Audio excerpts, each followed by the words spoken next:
gente está começando mais um Ana Kalina Entrevista, e a minha convidada de hoje, eu teria que ter 3 horas de programa para falar sobre tudo com ela. Eu vou apresentar para vocês primeiro a Fátima Oliveira. Sabe por quê? Porque muita gente não conhece o começo da história dela. Depois, a gente vai falar um pouco da Fá Morena, que todos conhecem muito bem. Afinal de contas, ela ficou 17 anos no ar com o Ritmo Brasil na Rede TV. Fátima Oliveira, bom dia, tudo bem? Bom dia! A Fátima Oliveira não desgruda da Fá Morena, não tem jeito. Então vamos voltar um pouquinho ao passado, Fá. Como é que foi tua infância? Onde você nasceu? Eu nasci na Lapa, tive uma infância muito comum, brincava na rua com as crianças, de tudo. Pega-pega, existia na fantasia das mães o homem do saco, então tinha hora para entrar em casa. E hoje o homem do saco, infelizmente, existe de verdade, né? Naquela época, não. Naquela época era uma fantasia para assustar as crianças e elas entrarem em casa até às 5 da tarde, né? Porque senão a gente ficava brincando, não tinha horário. E a gente tinha segurança, né, de brincar. Tinha segurança. A gente ficava na rua, os vizinhos, e estudávamos na mesma escola da região, escola pública. E era uma vida muito saudável, muito saudável. Família grande, não? Como é que era a tua família? Qual a formação Nós éramos em 6.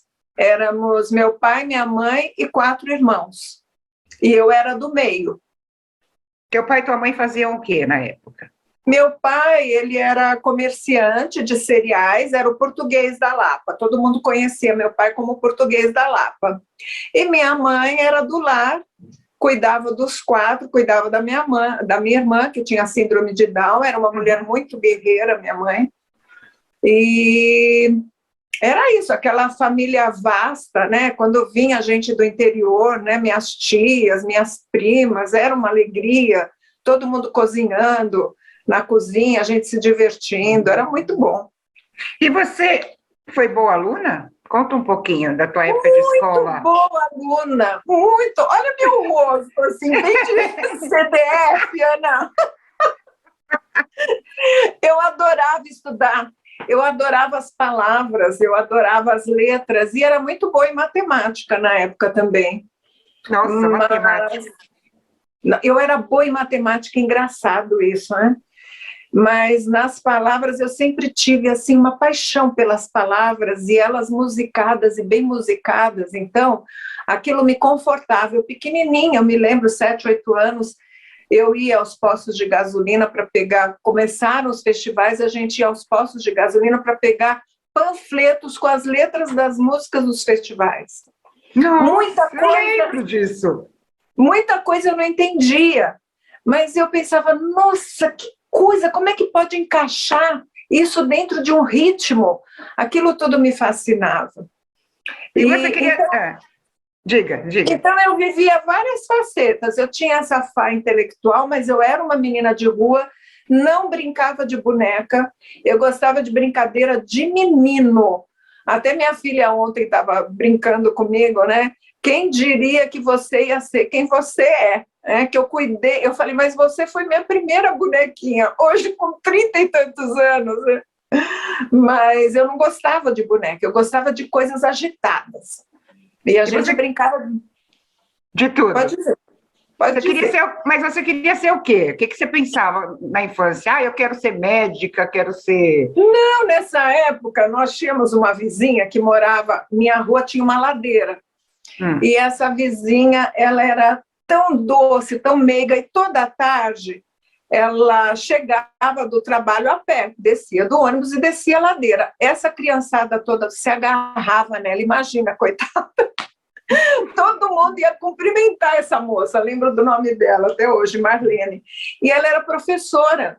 Então eu queria ser a Marlene, eu queria ser professora, para ser aquele dengo que ela era, aquela delicadeza, ela abraçava todas as crianças, era muito engraçado, e era professora. Como eu gostava de estudar, eu achava que ser professora ia ser ótimo, e eu acho que eu dou para coisa, viu? Mas você foi para psicologia, por quê? Então, aí eu tinha uma irmã com síndrome de Down e uma família muito emocional. Nós todos, imagina, italiano e português, tudo emocional, né? E aquele mistério da síndrome de Down, ela não falava, aquilo me parecia que precisava de algo mais. E aí eu resolvi entrar na psicologia para aprender um pouco do que esse ser humano, nesse mistério todo, se encarrega de ser, né?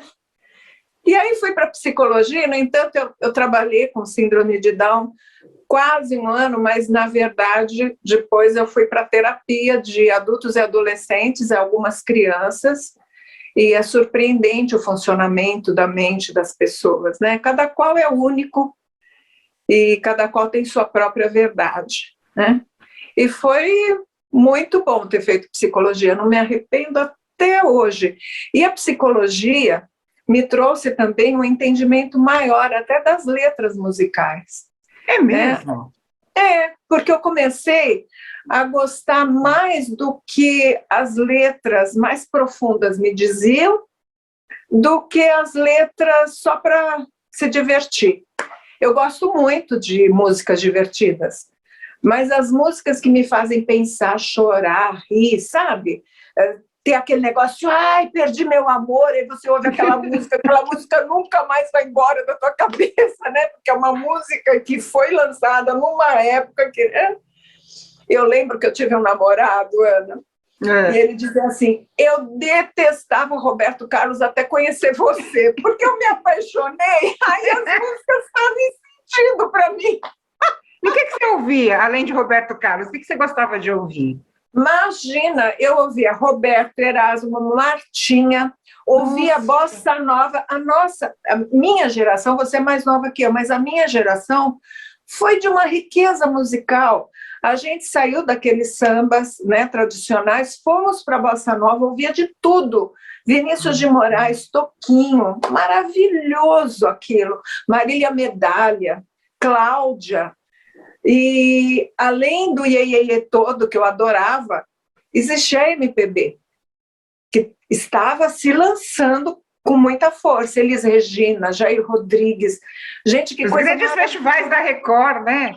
Os grandes festivais da Record, eu não sou tão mais nova que você, eu tenho 54 anos, então a gente é da mesma geração. Assim, eu curti muito o que você curtiu, né? E eu sinto falta disso, né? Porque a gente está tão pobre de qualidade, né? De sonoridade, de romantismo. Hoje o romantismo virou traição, né? Todo mundo canta a coisa do corno, né? Do homem que foi corneado, da traição. Não fala do amor, né? Do que envolve o amor. E você chegou a cantar, é isso? Então, só encerrando, assim, a Tropicália também me pegou na veia. Nossa, imagina, Raul Seixas, adorava o Raul Seixas. O Silvio Brito, gente, quando eu apresentei o Silvio Brito a primeira vez, eu não acreditei que eu estava apresentando o meu ídolo de adolescente. Eu adorava ele ria até hoje, né? Que eu falo para Margarita, ai meu Deus, eu era apaixonada pelo teu marido. E ele é maravilhoso como pessoa, né? Ele e a esposa dele, a família dele, é uma coisa apaixonante, apaixonante. E depois, nos anos 80 e 90, 90 menos, nos anos 90, eu peguei mais a música infantil, porque eu estava com os meus filhos crianças, pequenos, então eu entrei no mundo deles.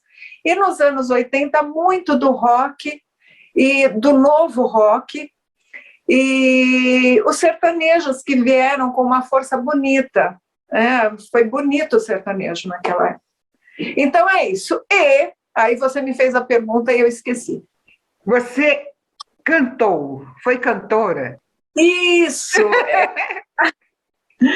Aí, numa época, eu resolvi que eu tinha que cantar. Foi antes de apresentar o Ritmo Brasil, inclusive. E aí comecei a cantar, cantava em festas beneficentes, cantava em restaurante, eu tinha uma banda, a gente ia para todo lugar, era muito engraçado e muito bom, né? E você cantava o quê? Tudo? Eu transformava tudo em canção, porque eu sou muito da canção, sabe? Então, havia músicas que eram um pouco rápidas, aí eu transformava em canções. Rocks eu transformava em canções, e a gente mandava bala, era muito bom. E existiam algumas músicas também, porque como a gente cantava em restaurante, tocava, cantava, tinha umas músicas alegres assim também, né? Bem para o pessoal dançar. Uhum. E tinha os bolerões, uma variedade de músicas. E como é que nasceu a Fá Morena? Por que a Fátima Oliveira virou a Fá Morena? Como é que você escolheu esse Então, nome? aconteceu o seguinte, o meu ex-marido, né, ele teve a ideia louca de adquirir eu não sei mais como é que chama, a Rede TV, mas não é adquirir, é como se fosse um passe, né?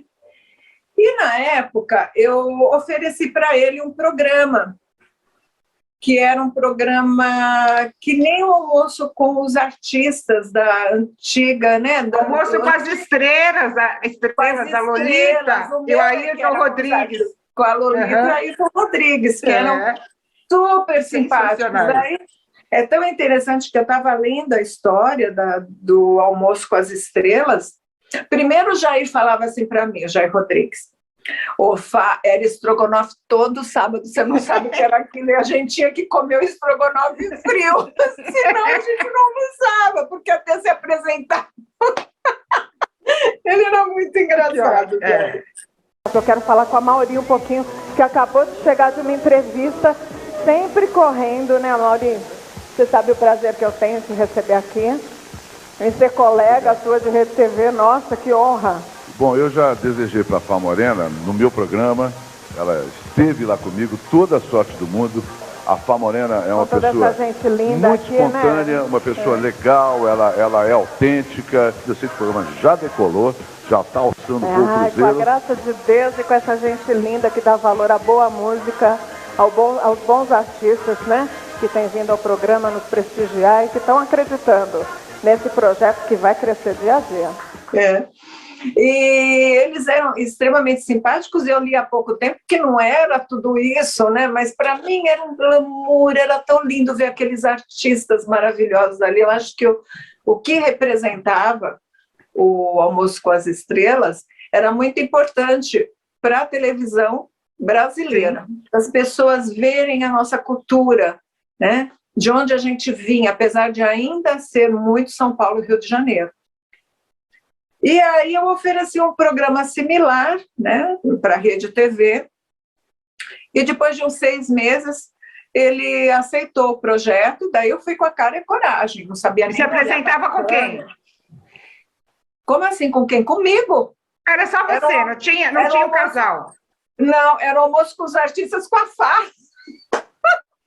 Eu achei que você tivesse seguido o modelo original. Não, até gostaria, mas não, fui somente eu. Você sabe que até uns anos depois eu fui para a rua, mudou para Ritmo Brasil, e encontrei a Lolita. E aí ela disse assim, Fá, eu gosto de você mais agora do que antes. Lógico, eu comecei com a cara e a coragem, apresentando o almoço, gente, era cada perrengue que a gente passava na rua, aí, nossa, queimava a luz, tinha que comprar luz corrente, sabe, umas coisas assim, muito louco. A gente ia em restaurantes, né, para apresentar os artistas, para seguir um modelo, mas foi muito rica a situação do almoço com os artistas para ir para o Ritmo Brasil, com o qual eu viajei o Brasil todo, quase, apresentando artistas do Brasil, e aí eu me senti levando mesmo a nossa cultura para esse Brasilzão, né? Saí da Rede TV, mas deixei um legado cultural bem bacana. Foram 17 anos, né? 17 anos é uma vida. É um filho, né? É um filho. Você largou um filho de 17 anos. 17 para 18 anos já está na hora dele seguir sozinho, né? É verdade. Mas por quê, Fá? Por que você não quis mais? Na verdade, acho que eu queria experimentar outras coisas. Eu não sabia bem o quê. A Rede TV foi maravilhosa para mim. Sem a Rede TV eu não teria chegado aqui. Então eu sou muito grata mesmo a tudo que a Rede TV me proporcionou. Mas existia uma coisa do hábito que começou a me incomodar. Então eu queria experimentar uma nova TV, novas pessoas, novo palco, novos câmeras, sabe, coisas assim. Uhum. Não pelas pessoas, mas pelo jeito que já estava muito enquadrado na minha vida. Mas isso tem tudo a ver com o teu signo, você sabe, né? A escorpiana é desafiadora, né? Ela gosta de novidades, né? De recomeços, na verdade. Acho que é a palavra certa. Isso. O recomeço, para mim, nossa, tentador. E é muito interessante, porque quando eu comecei o Almoço com os Artistas, eu tive um almoço com a Cida Liberato, né? A irmã do falecido Gugu Liberato. Que é queridíssima. E a Vera Jardim, que foi assessora da Rede TV bastante tempo. E ela falou, eu quero te apresentar a Cida, porque ela falou que quer falar umas coisas para você. Bom, fomos almoçar, ela falou, Fá, tome cuidado, porque você é número 1. Você gosta do novo, você gosta de experimentar o novo, então segura, porque você vai ter muito sucesso. Aí até eu falei para ela, o sucesso para mim, Cida, não é tão importante. O importante é ter o reconhecimento.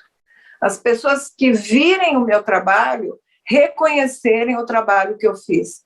E aí eu quero olhar para trás e quero saber que a minha vida deu certo, né? E não que eu fiz porcarias. Você é muito autocrítica? Você é muito autocrítica, né? Eu sou muito... comigo, às vezes eu fico brava comigo, eu me dou uns beliscões, assim. Por outro lado, eu tenho fascínio em aprender, e eu fico dizendo assim para mim, Fá, e digo para as pessoas também, quando eu digo para as pessoas, eu estou dizendo para mim, Fá, a gente não chega ao 10º degrau sem subir o 2º, aí depois o 3º, porque a gente não vai conseguir alcançar, né? Mas às vezes eu quero tanto fazer direito e me boa, depois eu dou risada. Tem momentos que eu morro de rir com os meus erros e tem momentos que eu fico muito brava. Eu sou libriana, mas eu sou assim também. Fá, nesses 17 anos, né? Devem ter acontecido momentos inusitados, assim, coisas engraçadas, causos.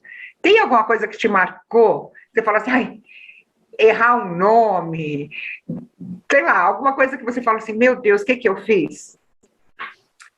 Uma vez eu errei o nome, e pior é que eu estava com vários, e daí eu pensei que um fosse o outro, mas eu não me lembro agora, era uma dupla, eu acho, sertaneja, e daí uma outra dupla, e daí eu fui falar para eles, só que falei o nome dos que estavam à minha esquerda. Gente, horrível isso, porque dá a impressão que a gente não sabe, né? E eu tinha visto direitinho, porque quando a pessoa não é muito conhecida, eu faço questão de ver a foto, né? Claro. De saber a história mais ainda, porque daí você tem que ter o pé no chão para poder entrevistar essa pessoa. Mas foi tão engraçado. Ainda bem que meus programas sempre foram gravados, porque daí eu falava, corta, desculpa, e todo mundo ri, e pronto. Mas foi engraçado. Errei nome feio. Esquecer nome é uma coisa cotidiana na minha vida. Eu também. Principalmente se a pessoa não tem um vínculo comigo. Se tem vínculo, não. Peguei vínculo nunca mais. Uhum. Mas se não tem, aí eu esqueço os nomes. Então, lá na Rede TV, quando eu tinha os programas, eu pedia para eles colocarem uma dália. Gente, dália é uma cartolina grande e eu pedia para eles escreverem os nomes dos convidados, para eu não me esquecer, porque às vezes tinha banda que tinha 5 convidados, 5 elementos, e eu fazia questão de saber o nome de todos. Aí eu brincava com eles antes de entrar no programa, porque eu cumprimentava todos antes de apresentar o ritmo. Ia lá e fazia chamada oral. Falava, gente, chamada oral, vamos ver quem é quem. Eles morriam. Quero esquecer. Porque é muita gente para eu lembrar. dá, né?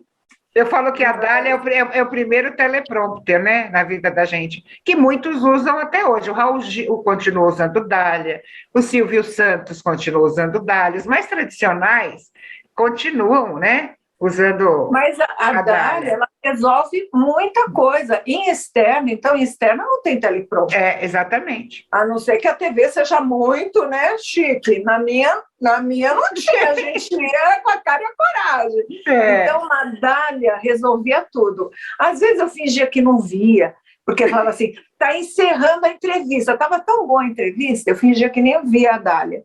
Meu diretor até sabia já. Eu falava, nossa, não vi. Não viu? Tá bom, né? E como é que surgiu a Fá escritora? Eu sempre escrevi na minha vida, sempre gostei das palavras, desde pequena. E aí eu queria fazer... Foi tão interessante que um diretor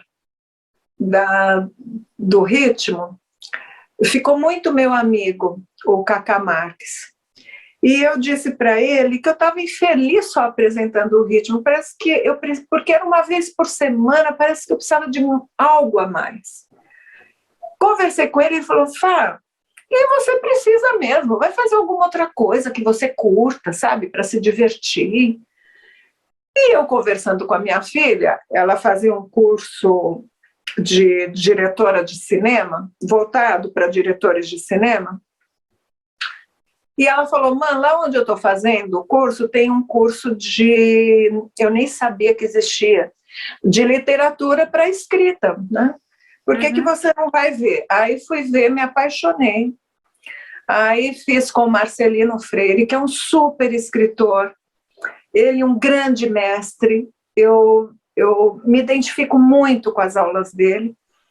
Fiquei 1 ano e meio com ele, sendo que o curso era de 6 meses, mas eu me reescrevia, até que ele me mandou embora.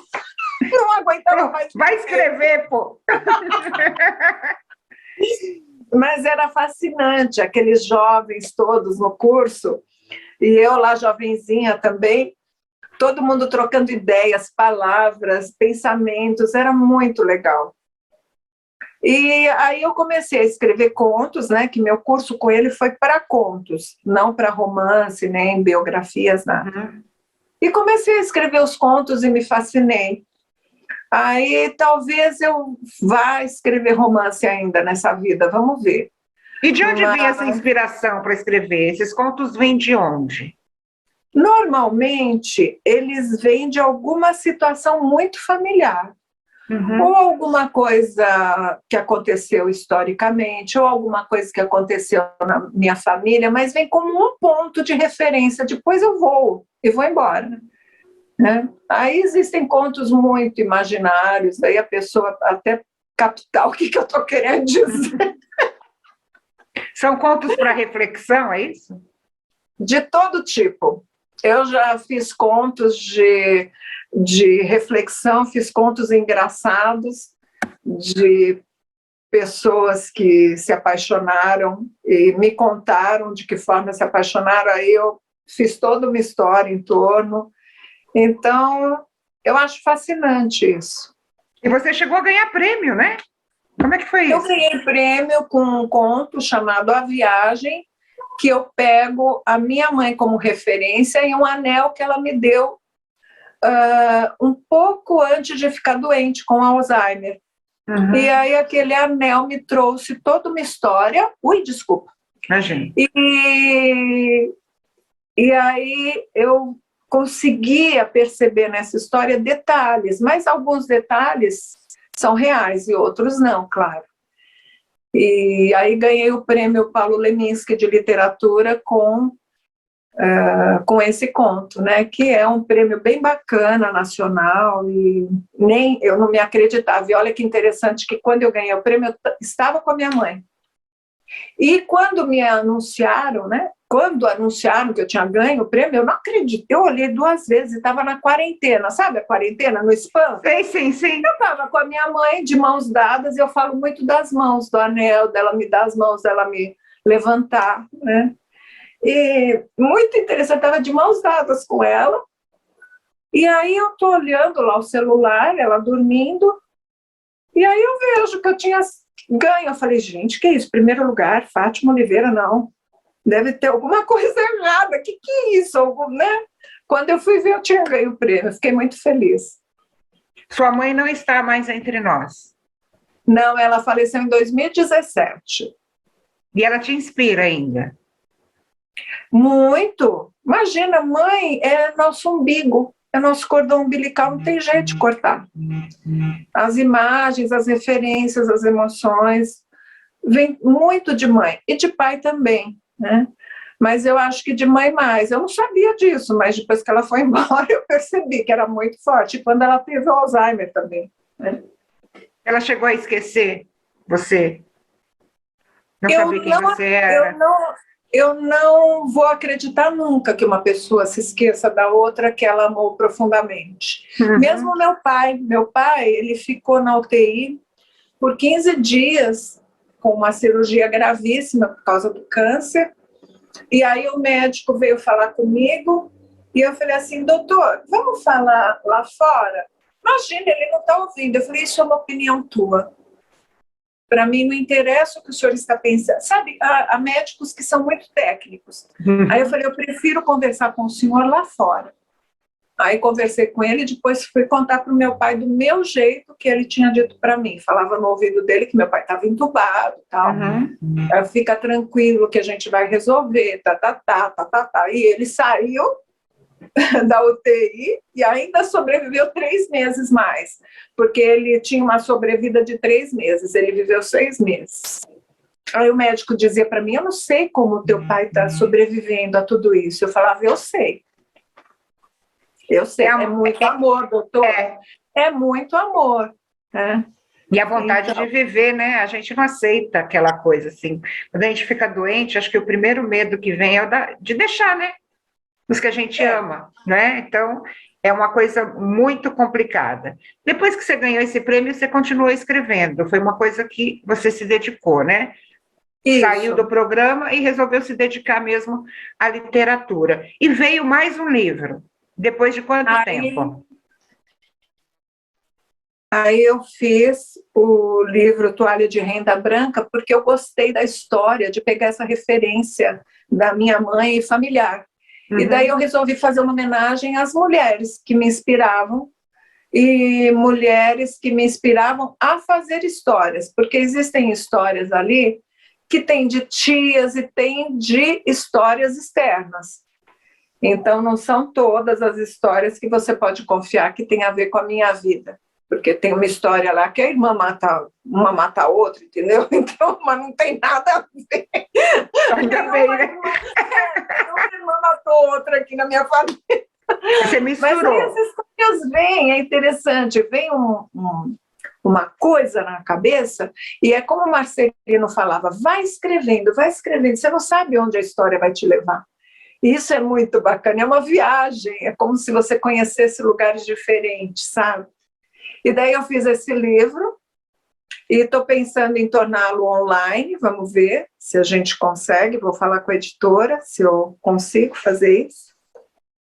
E é isso, e agora acabei de escrever um livro de receitas da pandemia. Como é que foi isso? Foi muito engraçado, eu não estava nem assim com vontade de escrever. Eu até comecei a esboçar algumas coisas em relação à pandemia e me veio uma voz do Marcelino que dizia: quando você está dentro da emoção, é muito difícil de você expressar exatamente aquilo que você quer expressar. E eu senti isso na pele. Então, eu comecei a fazer as receitas e cismei que eu tinha que fazer um caderninho para minha filha e para as minhas noras, porque elas ficavam elogiando as minhas receitas. Eu nunca cozinhei assim para elas, nunca. Minha vida não é cozinhar. Mas na pandemia tinha que ter alguém com rédea. E daí era um que cozinhava uma hora, outro. Eu falei, gente, vamos fazer o seguinte, eu vou cozinhar para vocês, faço num dia da semana os congelados básicos. Então eu pegava um dia, fazia todos os básicos, arroz, feijão branco, lentilha, e as misturas a gente vai fazendo no dia a dia. E fui fazendo, e era elogio, elogio, elogio. Eu falei, sabe de uma coisa? Vou escrever um caderninho, os bolos principalmente, nossa, elas falavam dos bolos. Aí resolvi escrever, e um dia eu estava escrevendo numa final de tarde, e a minha nora estava na sala, e me veio um pensamento com aquele bolo, e eu comecei a escrever uma poesia em relação àquele bolo de chocolate, meio poerótica, sabe? Ei, ai, que delícia! Aí eu li para minha nora, ela falou, nossa, que legal, Fá, né? O que te trouxe esse pensamento? Eu falei, o bolo de chocolate. E a gente morreu de rir. Aí eu falei, você sabe, Fê, que eu estou tendo uma ideia, acho que eu vou fazer um livro de receitas com poesias, acho que nunca ninguém fez. Não, eu não conheço. Não sei se fez, eu falei, vou fazer. E daí larguei o caderno, que eu estava escrevendo tudo à mão, e comecei no computador a escrever. E cada receita trazia uma história. Tem historinhas, assim, cotidianas, tem histórias mais profundas, tem poesias. Então, a cada receita tem uma historinha ali. Quantas receitas são? Ixi, Dio, você me pegou. E olha que eu estou vendo o livro todos os dias. Mas é muito... Você falou da pandemia. O que a pandemia te ensinou ou te trouxe de novo? Além da questão do cozinhar, né? O que a pandemia fez para refletir? Eu acho que a pandemia fez com que a Fátima Oliveira ficasse mais presente, porque a Fá Morena estava muito presente. Então, era tudo externo, externo, externo, externo. E isso foi muito bom. Tanto que eu tive muitas atitudes, né? Saí da Rede TV, raspei minha cabeça. Eu acho que eu fui me trazendo de volta para algo que faz sentido para mim, que é juntar essa Fá Morena com a Fátima, sabe? Estava muito Fátima, tudo para os outros, tudo para os outros. E hoje eu estou um pouco para mim, um pouco não, muito para mim, né? O raspar a cabeça é mais um sinal do recomeço. É o que a Cida Liberato te falou, né? Você é muito renovação, vai devagar. E o raspar a cabeça, simbolicamente, né? É o recomeço.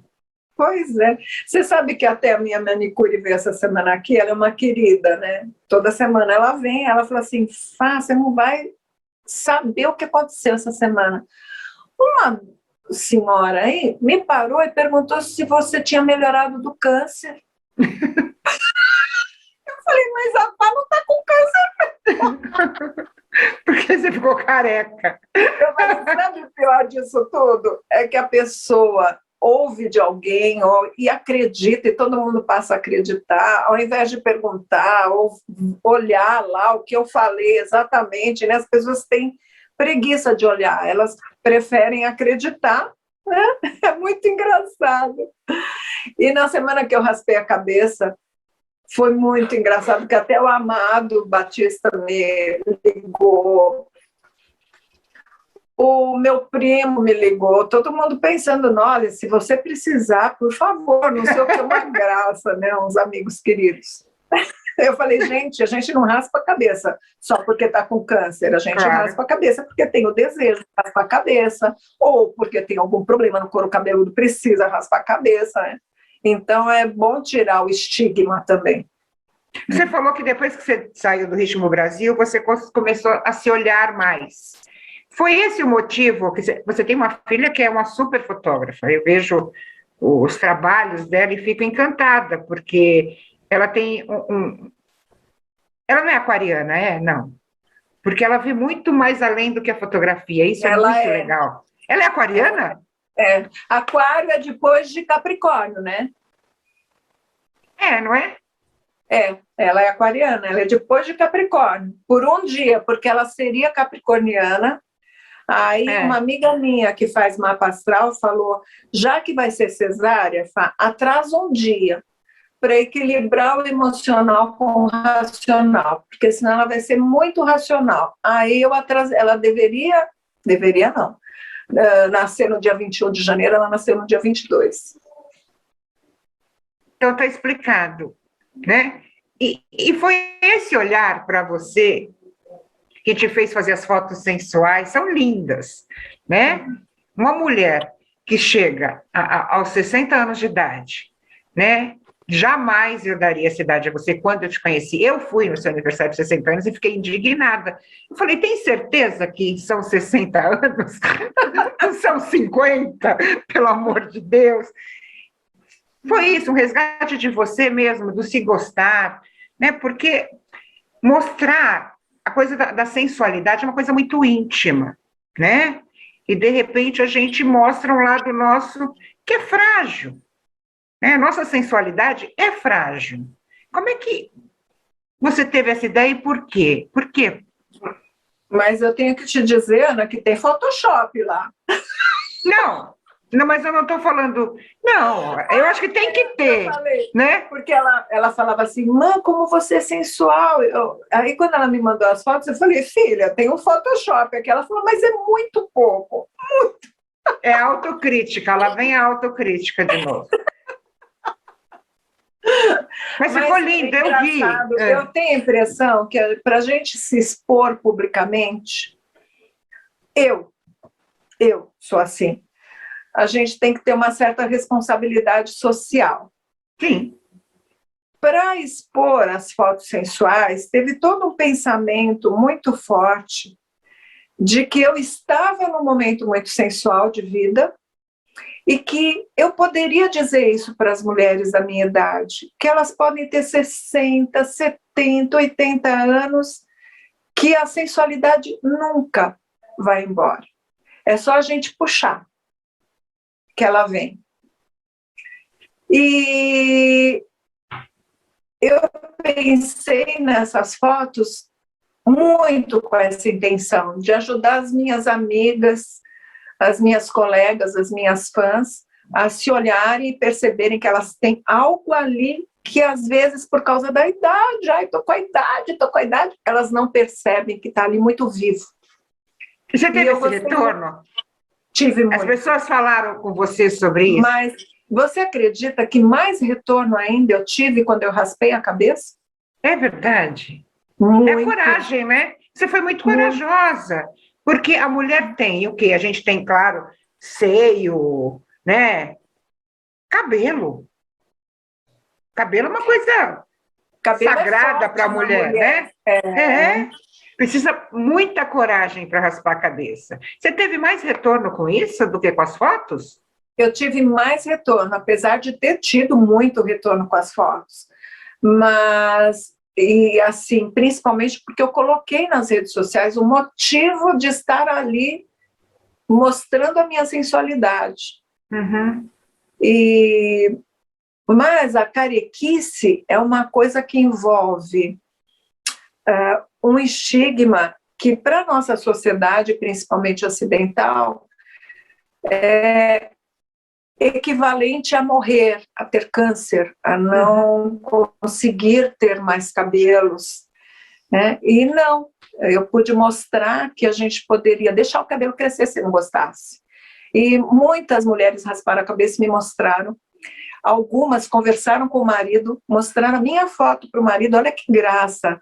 Aí o marido falou, uma me disse assim, uma mineirinha, eu sempre conto essa história, porque me marcou, se a Fá fez, faz também, se você vai se sentir bem. Olha que graça. É isso que eu falo, a gente tem uma responsabilidade social. Ele confiou em mim. E eu disse para ela, faça com consciência e sabendo que daqui a 2 a 3 meses, seu cabelo já está crescendo. E daí você vai poder cortar do jeito que você quer novamente. Ou vai mantê-lo careca, ou... Eu estou até pensando em raspar careca de novo, sei lá, vamos ver. Cresceu rápido, né? Tá lindo seu cabelo. Ele é você muito ficou lindo de cabelo curtinho. E você assumiu o branco, né? Também, né? A pandemia fez isso também. Eu tentei, juro para você que eu tentei, mas como eu sou muito morena, né? Então ficava aquela faixa branca enorme aqui, eu olhava, eu me sentia uma velha de 100 anos. Falava, gente, mas será que eu vou deixar? Não adianta, é isso. Né? É autorreferência. Se você não quer, consegue, não precisa. Cada qual é único. Eu, por exemplo, quando vi meu cabelo branco crescendo, eu pensei, que libertação. Nossa, que legal, não vou mais tingir na minha vida, mas é isso, é hoje, né? Amanhã, se eu quiser tingir de azul, eu tinjo. Mas, porque o cabelo também, para mim, sempre foi uma brincadeira, nunca teve essa força que para a maioria das mulheres tem. Então, eu sempre brinquei, eu já tingi de azul, já tingi de ruiva, eu já fiquei de vários jeitos, encaracolado, liso, né? É verdade. Só que, então, eu nunca liguei muito para isso. Para mim, o cabelo é lúdico, é para brincar. Fátima, você casou só uma vez? Desculpa. Você casou só uma vez? Só teve um marido? Casei? Não, você casou uma vez só? Eu casei só uma vez. Depois, e assim, foi meu quarto namorado, e casamos muito jovens, sem ter grana. Nossa, o que a gente fez era muito interessante. Ele também era meio aventureiro, então, para comprar um apartamento, a gente não tinha grana nem para sair de casa, aí os amigos vinham, traziam coisa, era muito legal. A gente não tinha geladeira, sabe? Tinha que comprar tudo no dia. Foi uma vida de aventura, de crescimento mútuo, foi muito bom. Vocês cresceram juntos, na verdade. A gente cresceu juntos, e foi lindo, assim. Aí ele partiu para os caminhos dele, eu parti para os meus caminhos, que isso também é um grande sinal de amor. E sempre falei para os meus filhos que nunca eles iam perder a família. Os pais podiam estar separados, mas a mãe tinha um amor enorme por eles e o pai também, né? E depois eu tive uns namoradinhos, mas, gente, casar, eu não quero, não. Olha que eu tô falando isso, daqui a um ano eu apareço aí para casar. Porque quando eu me apaixono, sabe? Escorpião é assim. Mas não surgiu ninguém que fizesse com que eu fosse pro altar. Pro altar é até engraçado. Eu não vejo essa palavra na minha vida. Hoje a gente fala muito em união estável, né? Eu tenho uma união estável. Eu sinceramente, acho uma coisa tão... Como é que eu vou te dizer? Esquisita, né? Se você tá junto... Se você morar juntos, Tem umas coisas... São 3 filhos, Fá. 3 filhos maravilhosos. 2 meninos e uma menina? Tem o André, que é a mais velha, e os 2 meninos. E é interessante, a André ficou mais longe de mim na pandemia, porque eles moram no interior, e ela morrendo de medo de ficar comigo, e os 2 moraram comigo. Aí eu olho para essa família e penso, nossa, que legal, valeu a pena, né? Então, a pandemia me trouxe muito esse retorno familiar, porque a gente vive na correria, né? Quando não tem pandemia, a gente está na rua o tempo inteiro. Verdade. E na pandemia a gente pôde conviver. E foi muito bom ter esse resultado. E agora com essa minha netinha ainda morando comigo... Você virou vó. Fala para mim. Qual que é a sensação? Sou louca para ser vó, meu Deus do céu. Ana, é uma sensação maravilhosa. Quando a Júlia estava grávida, algumas amigas me ligaram, amigas íntimas de 30, 40 anos aí. E ela fala, você vai ver o que é ser avó. É diferente, não sei o que eu falo. Gente, não mesmo. Meu amor pelos meus filhos, imagina, não vai nunca. Essa turminha aí é louca. Você é avó, tudo bem. Como eu sou tia, eu sou uma tia... O meu sobrinho adora ficar comigo, a gente tem uma coisa assim, muito unidos. Aí nasce a Suzane. Gente, é muito louco o amor de vó. Ana, você vai ver depois. Vó e mãe, eu tenho... Pode desconfiar. Eu nunca fui casada, né? Eu tive uma filha com o falecido Roberto Avalone, que chegou a trabalhar na Rede TV. Gostava muito de você, às vezes a gente falava, quando ele estava lá, falava que você era muito engraçada, né? Ele é um cara sério, então ele falava assim, ela é muito engraçada, ela entra toda agitada. Eu falava, ai, e eu não te conhecia pessoalmente, depois que eu te conheci. Então eu nunca casei, então fomos sempre eu, minha mãe veio a minha filha. E eu vi o amor da minha mãe para mim. Eu falava, gente, cheguei a ter ciúmes. Eu acredito. Porque vó é mãe 2 vezes. Então, eu acho que é um amor nem dobrado, é triplicado. E minha mãe teve um câncer logo quando eu tive filha, né? E ela virava para o médico e falava assim, doutora, eu não vou morrer, não. Acho que eu sou louca de morrer e deixar essa menina com essa minha filha. E ela está aqui. Aos 81 anos, bem, minha filha com 24, namora, eu sou louca com aquela casa. Mas a gente que acompanha isso, você vai ver, quanto mais ela for crescendo, mais o amor aumenta. Eu achei que diminuísse, porque a gente vê a independência, né? Não! Até hoje minha mãe liga e fala, Aninha, você comeu? Tanto que eu deixei ela escolher o nome da minha filha, Ana Flávia, ela queria mais uma Ana em casa. Você comeu? Porque não cresce. Os filhos não crescem, mas os netos crescem menos ainda, viu? Então se prepare. Eu acho que tem uma comunicação que passa por um campo que a gente não compreende, mas é muito mais forte do que a fala. Então, por exemplo, ela não fala, mas eu entendo o olhar dela e ela adora vir para o meu colo, ela faz um olhar assim, vovó, o que a gente vai aprontar agora? E a vovó nem gosta de aprontar? É muito legal. Não, então, e pela manhã ela senta no meu colo, enquanto eu tomo café ela fica ali, aí ela come a frutinha comigo, porque ela tem toda uma nutrição bem controlada, bem certinha, então ela não pode comer o que eu como, pão, essas coisas que eu ainda como pão integral, não pode comer, então a frutinha ela pode comer. Então eu ponho a minha fruta, vou cortando, ela vai comendo, fica ali comigo, é um barato, é muito bom. É uma delícia acompanhar. Ai, sou louca, não posso nem pensar nisso. Fá, você falou que você ficou mais tranquila, né? Mas eu vejo que as atividades continuam. Você tem um canal no YouTube, você tem um novo projeto de uma incubadora de negócios. Como é que as coisas vão surgindo na sua vida, assim? São novidades, não deixam de ser, né? É muito diferente hoje, você tinha um programa gravado, mas você tinha um contato. Eu acho muito esquisito essa coisa da distância, do remoto, porque eu sempre gostei do tete a tete, do olho no olho.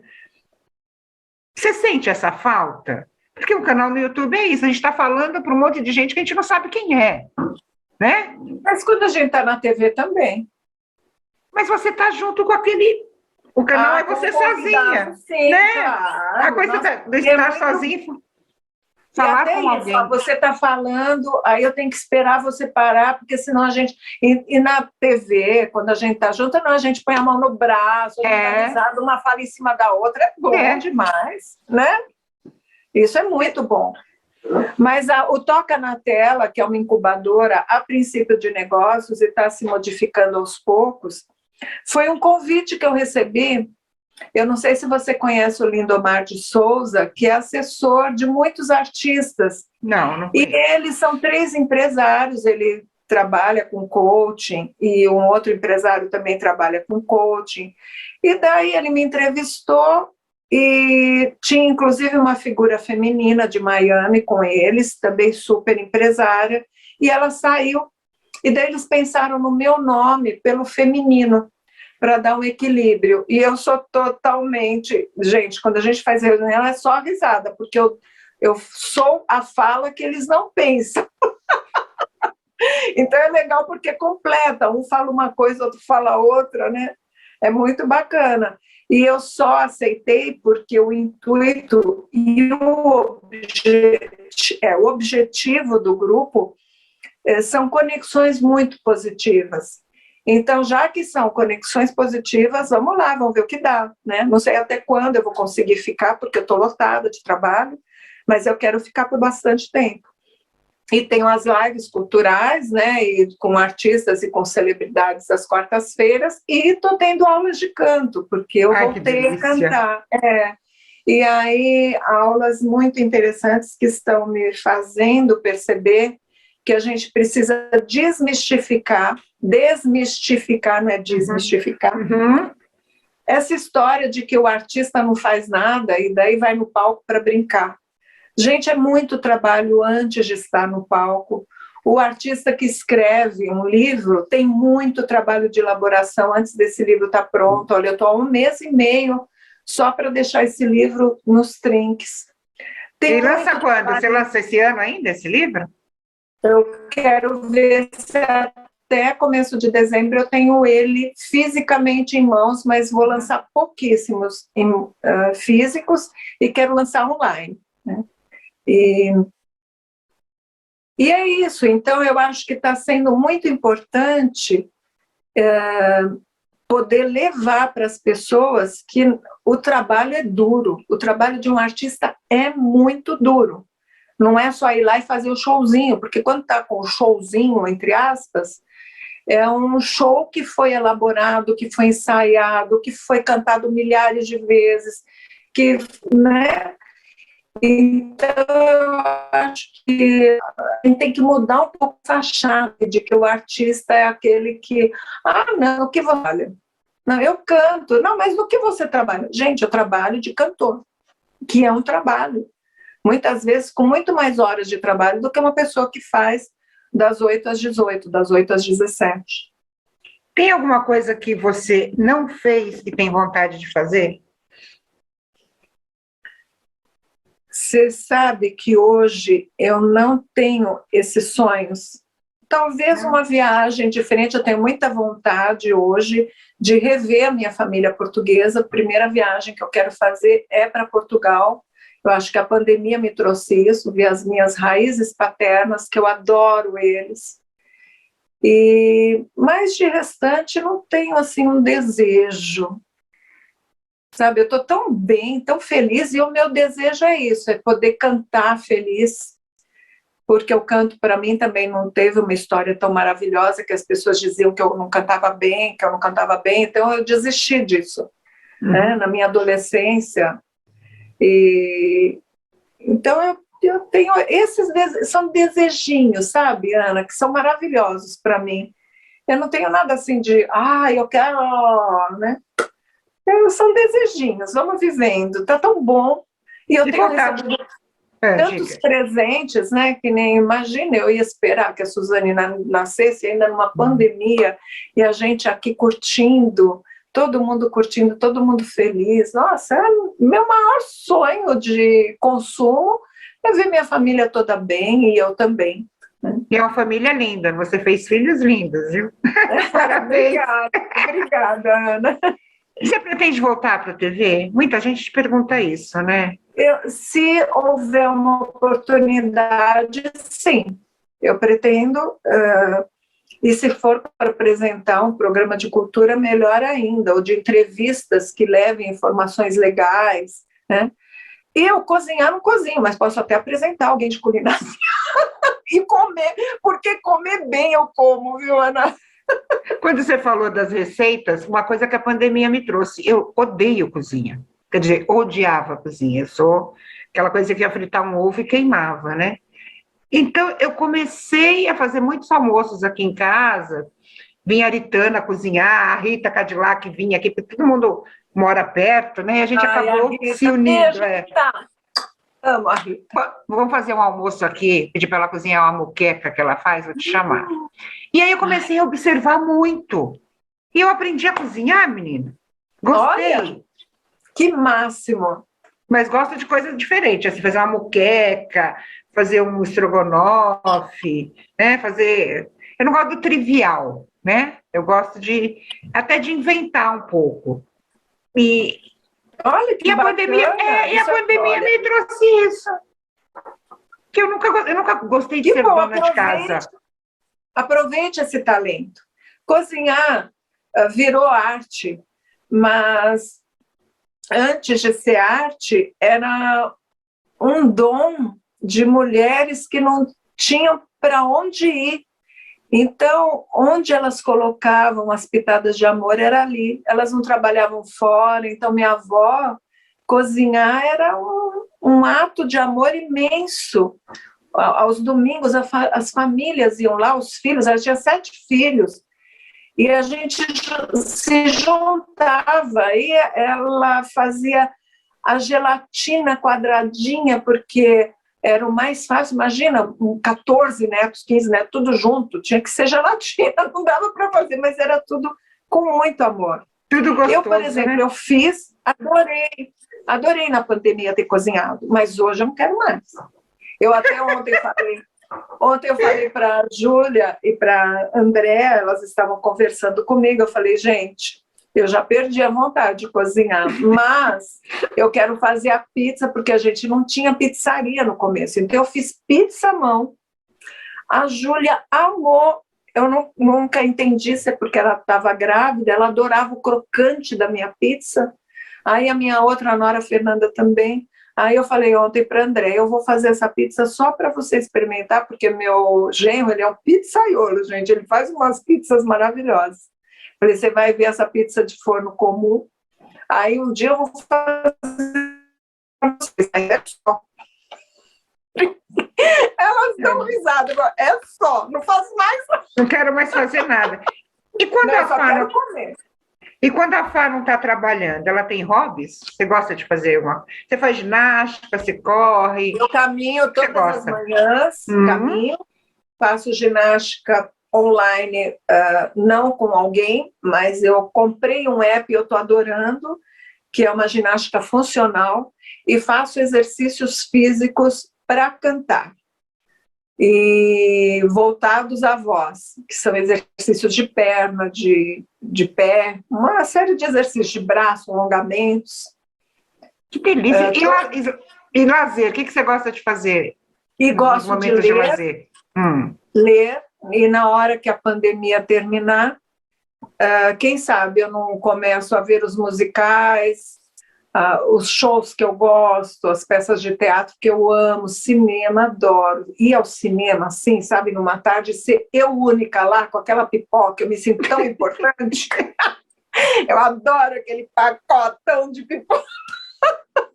Engraçado, é uma coisa sua, você gosta muito de arte, né? A coisa da leitura, do teatro, do cinema. Quem são seus ídolos, falando nisso? Eu nunca tive ídolos. Nessa época de adolescente, o Roberto Carlos era meu ídolo, não era adolescente, na infância, né? Mas eu sempre tive muita admiração, por exemplo, Jorge Aragão, que é do samba. Nossa, que admiração por esse poeta. Então, mas não, idolatria eu não consigo sentir por ninguém. Interessante. Nunca tive essa coisa de rasgar roupa por causa de alguém. Nunca tive isso. Também não. E o Dalai Lama, quando eu conheci a sabedoria dele também, eu tinha muita admiração e vontade de conversar, de ver os olhos deste homem me dizendo as coisas que ele pensava. Mas hoje também não tem muito isso. Mas acho que é isso.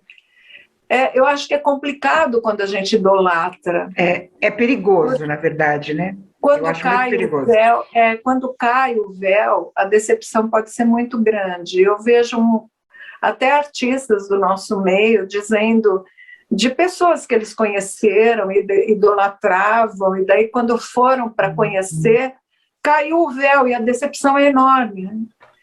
Eu tive isso com uma pessoa muito conhecida, eu era apaixonada, eu falava, vou casar com ele quando eu crescer.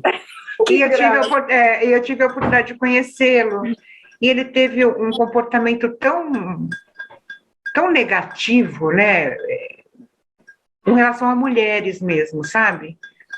Aquilo para mim acabou.